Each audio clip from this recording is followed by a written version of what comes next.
students, class 4 IEO workbook solutions, or after completing 9 chapters, now here we are on the 10th chapter, which is jumbled words and idioms, proverbs. आपने हिंदी में वो word सुना है मुहावरे, है ना, 2 और 2 9 और 2 9 2 11 हो जाना, ठीक है। इस तरीके से इंग्लिश में भी बहुत सारे प्रोवर्ब्स और इडियम्स होते हैं जिन्हें हम इस वीडियो में डिस्कस करेंगे। और मैंने कुछ और प्रोवर्ब्स और इडियम्स भी ढूंढे हैं आपके लिए जो मैं वीडियो में शेयर करूंगी।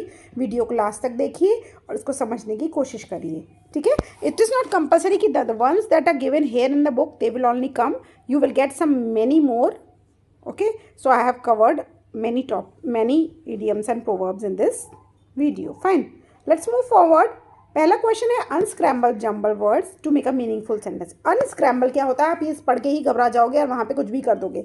तो जैसे मैंने बोला I like to eat Maggi, उसको मैं बोल दूँ me eat I like me to Maggi, तो उसी को मैं तोड़ फोड़ के जब आगे पीछे कर देती हूँ तो वो अनस्क्रैम्बल हो जाता है, ठीक है। सबसे पहले हम देखते हैं कि हमें कितने वर्ड्स गिवन है। 1 2 3 4 5 6 7 8 9। तो हमारा जो सेंटेंस बनेगा वो भी 9 वर्ड्स का होना चाहिए। Hurt he so he walk was badly couldn't. अब माइंड में सोचो, he was hurt so badly that he couldn't walk.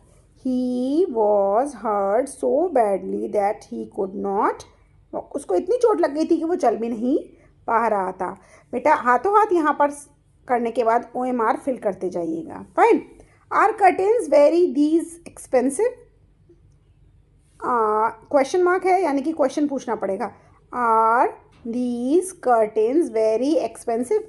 क्या ये पर्दे बहुत महंगे हैं? और इसका आंसर हमें मिलता है सी ऑप्शन में। So the correct answer is the C part.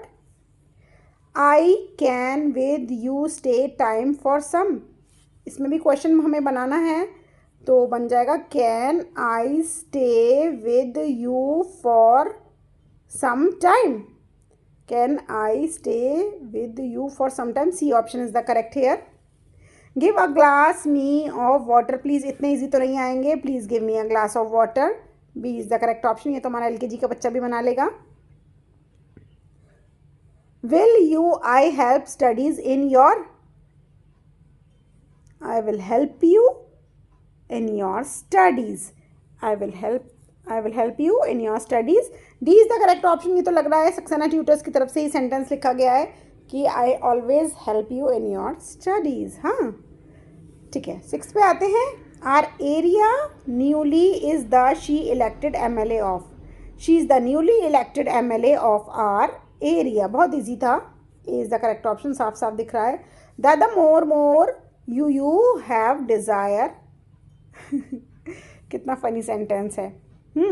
The more you have the more you desire, जितना होता है उतने की और इच्छा होती है, कभी भी पेट नहीं भरता। B is the correct option, B. Fine. In an umbrella corner the found was, an umbrella was found in the corner. Fine. The answer was an umbrella was found in the corner. B is the correct option here. Fine. आगे चलते हैं 9th पे। Not our should elder we too rudely talk। ओहो, कितनी गंदी बात बोल रहे हैं। नहीं, कितनी सही बात बोल रहे हैं और आप ऐसे बोलते हो। We should not talk rudely to our elders. Make a sensible sentence। और सारे वर्ड्स भी यूज़ करने हैं, जो वर्ड यूज़ होते जाएंगे उन पर टिक करते जाना। Make a sensible sentence. We exclusion are going Agra to and for. We are going to Agra for an exclusion, हम वहाँ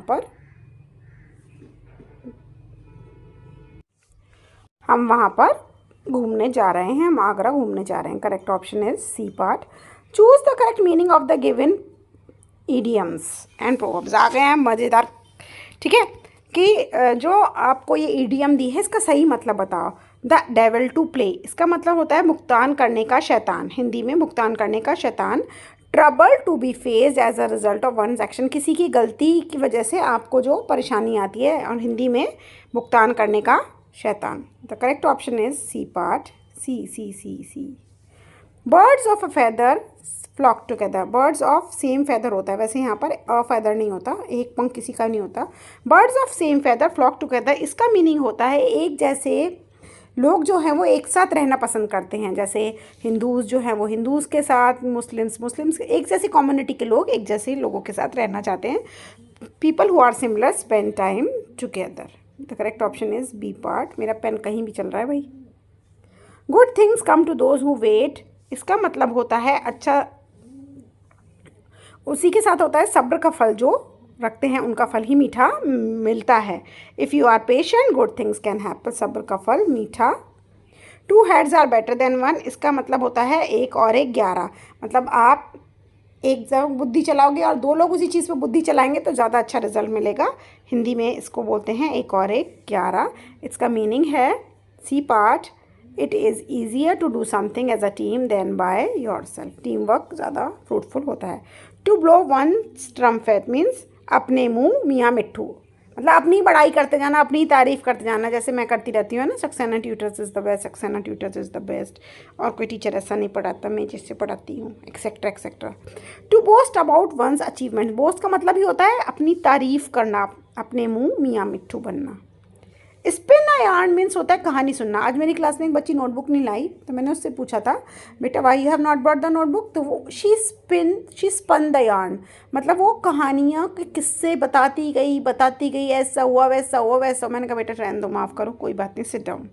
तो स्पिन अ यार्न का मतलब होता है tell a long and a far fetched story, लंबी चिट्ठी कहानी सुनना, जितने का टाइम नहीं होता क्लास में अपन को।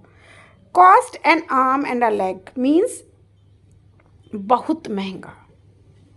मैं सूट लेने जाती हूँ ना और वो बहुत महंगा होता है, cost an arm and like, फिर भी मैं like I feel attracted something that is very expensive, बहुत महंगी चीज़।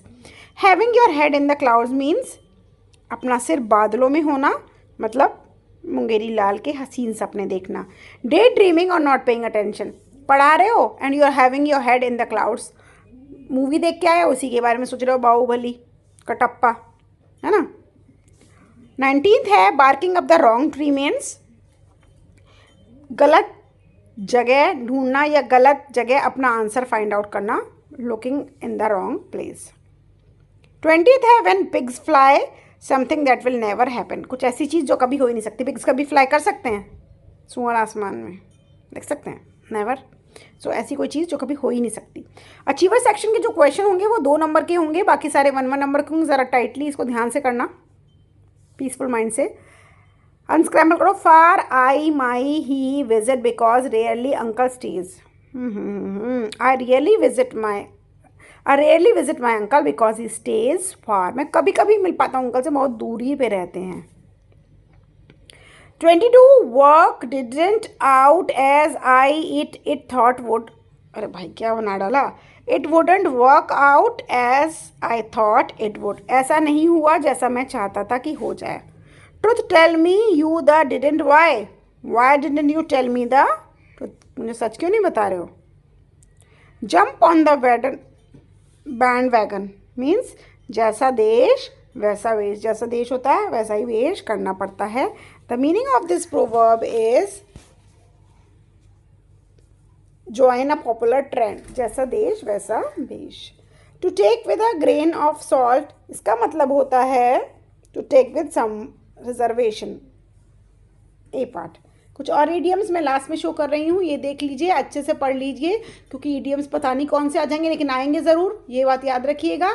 हो सकता है रीअरेंज करने को आपको ईडियम ही आ जाए, ठीक है।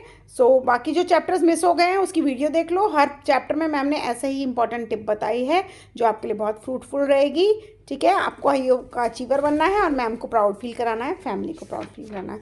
अब जो इसका 11th चैप्टर है कॉम्प्रीहेंशन, वो मैं नहीं करा रही हूँ because comprehension will be different from the one that is given in our book. इसको आप सिर्फ खुद रीड करिए और खुद अंडरस्टैंड करिए, you will find the answers very easily, okay. अब मैं बनाऊंगी नेक्स्ट वीडियो में चैप्टर नंबर 12 जो कि होगा spoken and written expression and punctuation which is very very very important topic, okay, let's meet in the next video now, bye।